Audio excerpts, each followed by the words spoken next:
Now this was my favourite part of the direct intervention chapter. I mean, this where you have to scale the very edge of this this sort of brace that the reaction is halfway melted away. It looks just bloody dangerous. I didn't know if I was going to be able to dash across it, or whether or not at the moment I got close to the reaction it was going to expand and get me, but we made it on the first try. Now this part, it took me a long time to figure out that I could use the hatch cover as a shield against these energy balls which are making their way down this shaft.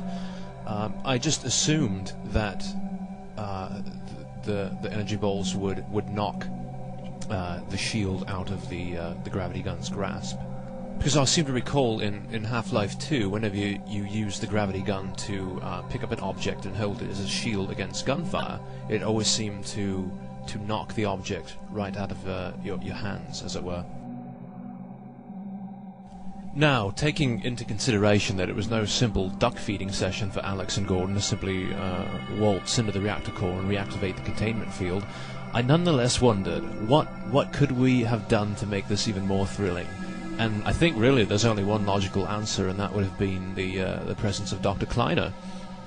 Alex herself stated that she hoped, quote-unquote, Dr. Kleiner is right about this. Well, if he had been there to begin with, we would not have had to hypothesize. Of course, as it often does, my imagination crashes and burns, and I fear that given Dr. Kleiner's age, and while he's still in the prime of his life, of course, by some standards, he's still no decathlete, I fear it would have been inevitable that he plunged to his doom, as the reactor chamber is of course a place with just too many opportunities to fall a very long ways down. I do have a great fondness for the character of Dr. Kleiner. He and I share a lot of similar characteristics, and in the end I could simply not place him in such a predicament with a good conscience. To imagine Gordon Freeman now without Alex Vance as his constant companion would be as difficult as imagining Frodo Baggins without Sam. Alright, maybe that's not the most accurate comparison, but it's the first one that came to mind. In episode 1 we seem to get a much deeper sense of Alex's personality and character, even if we don't learn much more about her life specifically.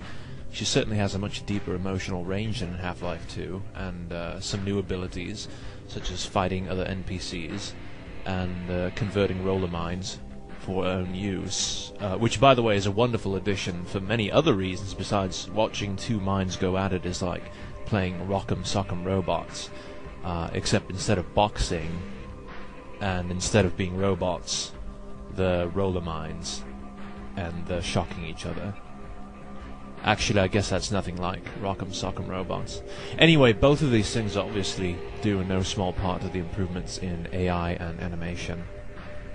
In Half-Life 2, there were several instances where Gordon had to protect Alex or provide cover while she performed some task, and it's good to see this role reversed in Episode 1, such as the part where she provides cover with the rifle while you make your way through hordes of antlions and zombies and then finally assault the gate to the Combine garrison. Also, I feel quite sure that I'm not the only one to be dismayed to have the Combine sniper rifle so tantalizingly close, it's still so completely unusable. I really hope that in Episode 2 we'll have access to this weapon. I mean, it has a blue laser, for pity's sake. How can you deny the consumer something that great? Alex has a much more casual sense of humour now, as indicated by her anecdote and later wisecracks about Gordon's frequent air vent exploration, and also her remarks about the disgusting water, and also her making zombie noises when Gordon's flashlight goes out. Humour, I think, it's an excellent way to create much more of a binding, quote-unquote friendship between the player and the character. And of course the scene where Alex says goodbye to Gordon yet again touches the glass on the lift before he goes to his possible death in the reactor chamber of the Citadel. Of course it's very, very touching. Almost a repeat of the same instance in Half-Life 2. The scene in the Stalker train car was really a turning point in the player's relationship with Alex's character. Up until this point, Alex, while certainly expressing some emotion, was still a very steady and stalwart personality, strong, tough, even a little bit cocky, and able to endure frequent hardship with a light heart and even a sense of humor.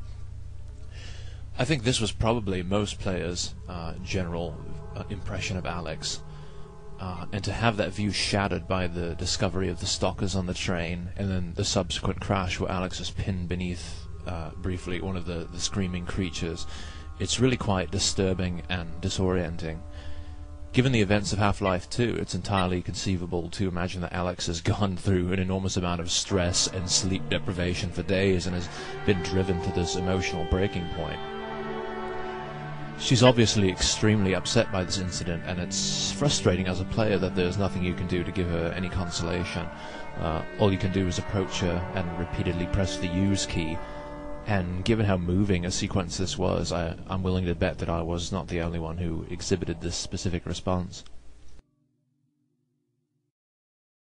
I was very happy to see that Dr. Mossman escaped Half-Life 2 mostly unscathed, not just because she's an integral part of the Resistance team, but also because she's quite lovely and I do have quite a liking for her. She has quite a lot of weaknesses, as we all do, but a lot of strengths as well to counterbalance them, and I can relate to that to a great extent. I think a mission in Episode 2 to rescue Dr. Mossman from the terrible clutches of the Combine would be a fine thing. And my, she's looking rather lovely in a winter parka.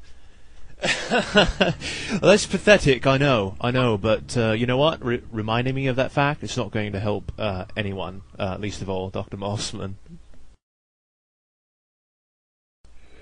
When I first played Episode 1, I held my breath for the appearance of some new horrifying creature, and I was definitely not let down. Actually, I suppose there are two completely new creatures, though the mini Strider makes such a brief appearance that it's really only a preview of what's to come in Episode 2. Everything about the Zombine is wonderful and wonderfully annoying. I remember wondering in Half-Life 2 why the police and soldiers never seemed to be supplanted by the nefarious headcrabs. At this point right here, I really wish I had something like a stick, because the overwhelming urge is to poke the dead Zombine in the eye, or at least vaguely where the eye would normally be. It seems that in the case of the Zombines, the Combine soldier still has some measure of control over the nervous system, much more so than when normal humans host the headcrab.